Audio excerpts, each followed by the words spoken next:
Welcome to TalkFCB and welcome back here to the channel, guys. The build-up to Sevilla against Barcelona, it continues right here. The match preview has done. That is out the way. We are now on to Quique Setien's words in his press conference earlier today, where he has been talking about the injury problems that Barcelona have already suffered. And ahead of such a big game, we're going to be talking there about the fitness issues surrounding Sergi, Roberto and Frenkie de Jong. We're also going to be talking about the Champions League now that the schedule for the remainder of the tournament has been confirmed and exactly what Setien's thoughts on that new format. And we're also going to be talking, of course, about who could make that all-important lineup tomorrow. It's all coming up.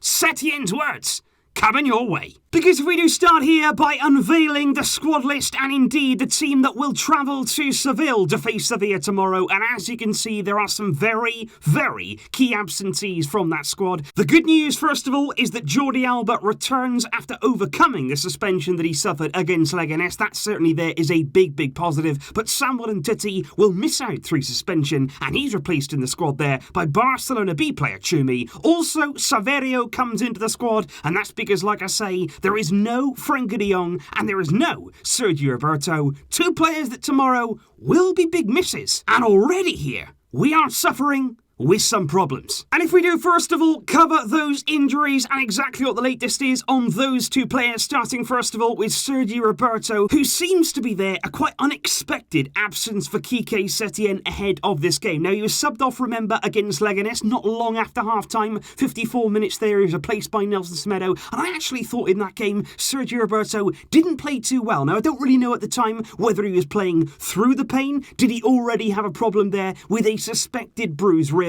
or did it happen during the game then and he was subbed off? We don't know, and Setien admits that right now a return date for Roberto is unknown. He said it all depends there on when he can come back into the team and handle the pain of that rib problem. And with our next game after Sevilla coming against Athletic on Tuesday evening, it's going to be interesting to see whether Roberto is back for that, or is this going to be a longer issue. When it comes, though, to the absence of Frenkie de Jong, luckily, it does seem as though Quique Setien may have already been expecting him to miss out on this game, because although technically he was on the bench against Leganés in midweek, I don't actually think there that he was ever an option to come on. Of course, he didn't play a single minute in that game, and it seemed as though he already had the problem going into that match, because it all goes back there to the game against Mallorca, the first game back there. De Jong was subbed off with just 6 minutes to go, and that was an unexpected sub that Setien didn't expect to make, and he came off there with some calf trouble, and it seems basically that De Jong hasn't quite recovered in time to make this game. Setien said today De Jong suffered some discomfort against Mallorca. He hasn't fully recovered from that problem, so we prefer tomorrow not to risk him, because I'd rather leave him out of one game than him miss 4 if we tried to force it. He did say, though, it's not a serious problem, and that there is good news, obviously, for this game. I think De Jong is a massive, massive miss in our team, but hopefully he will be back soon.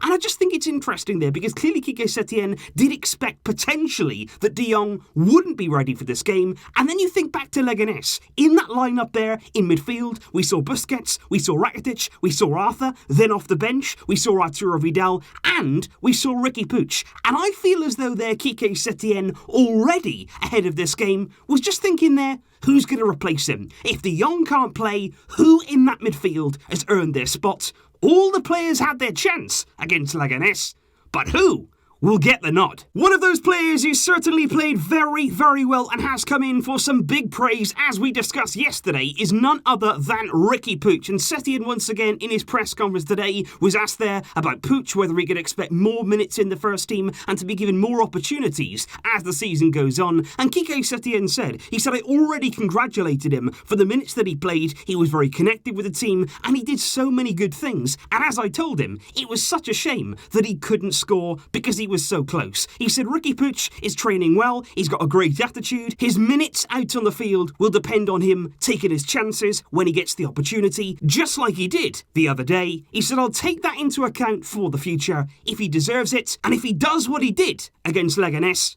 he will have more minutes. And I think they're certainly ahead of a game like this, when you've got absences, when you've got injuries, when you've got questions over other midfielders. Riqui Puig there right now is sitting very, very pretty, and that's what you can do. That's what happens there. If you come on, you grab your opportunity. It may have only been Leganes, but that's what happens when you show that drive, that motivation to come out, prove your point, and clearly that now has gone a long, long way. And even against Sevilla, could Riqui Puig get some minutes? Another player that once again in this press conference came under the spotlight was of course Luis Suárez and his fitness, his recovery, and is he ready to not only start the game but potentially play the full match against Sevilla. But again, Setien very, very cautious. Once again he played down the fact that Suárez is not yet ready, he feels, to play the full 90 minutes, and he did just say, look, we need to take things slowly. He said Suárez is not ready, I feel, to play a full match yet. He said he still needs a little bit more sharpness, more game time to be back and fully firing again.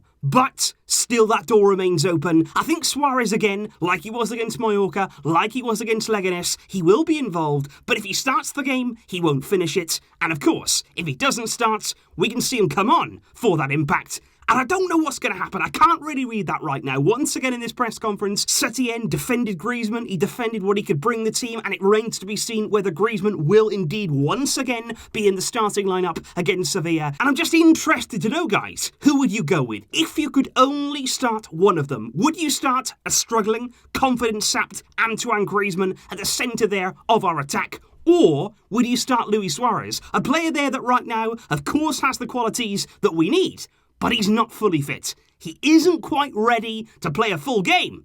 But would you start him? Setien was also asked about whether he needs to give players more rest, and exactly right now how he's managing the problem of potential injuries and all of that kind of stuff. And Setien once again reiterated that it'll be down to the players to decide and manage their own bodies when it comes there to rotation. And in particular, he was asked there about Messi, who's played 90 minutes in both of our opening 2 games since football's return. And Setien said, a footballer who has been a professional for 14 years, just like Messi has, already has a great knowledge of his body and its reactions. He said by playing games, they already know the workloads they can manage and the rest they will need. He said the players will be the ones who set the guidelines for themselves. He said I've already discussed it with every single player. They will be the ones to decide, and if they don't feel good, they will come to me, they will tell me, and then we will rotate. We need to find the right balance between their desire to go out and play, but also the team's needs. There was also talk, of course, about the Champions League, with yesterday UEFA confirming their plans for the remainder of this year's tournament yesterday, announcing that from the quarter-final stage onwards, all of the ties would be played there live from Lisbon in Portugal in a knockout tournament with just one leg. It's going to be one-off games from the quarter-final onwards in a different kind of Champions League. And much like what we're going to be seeing in La Liga, as you can see there from the schedule of the Champions League, it is going to be fast and furious. You're going to be there if you want to make it to the final. If you want to go all the way, you're going to have to be playing once every few days. And I think August there looks set to be just as demanding, just as intense as June and July are going to be. And indeed there, Barcelona's second leg against Napoli has been scheduled right now for August the 7th. And although the venue is still yet to be decided, they don't know whether it's going to be from the home team's venue or once again in Portugal. Setien today once again reiterated his desire to play that game from the camp now. He said, look, we should be playing this second leg from our home stadium. That would be the fairest way to go about it, as opposed there playing at a neutral venue. And Setien also, quite interestingly, is not really a fan of the new Champions League format for the rest of this season. He said, actually, the one-leg ties, I think they're worse. He said, not just for Barcelona, but for every single team. He said, with 2 games, you have the chance there to make up for an accident in one of the games. He said, whereas with one, you don't. But circumstances are what they are, and it's what UEFA have decided, so we got to go with it. And that was interesting, of course, given the fact that Barcelona have had significant troubles, not under Setien, of course, in 2-legged ties, and in particular there, the away games we're not big fans of. But this Champions League, no doubt about it, is going to be a very, very different tournament. And if we can get past Napoli,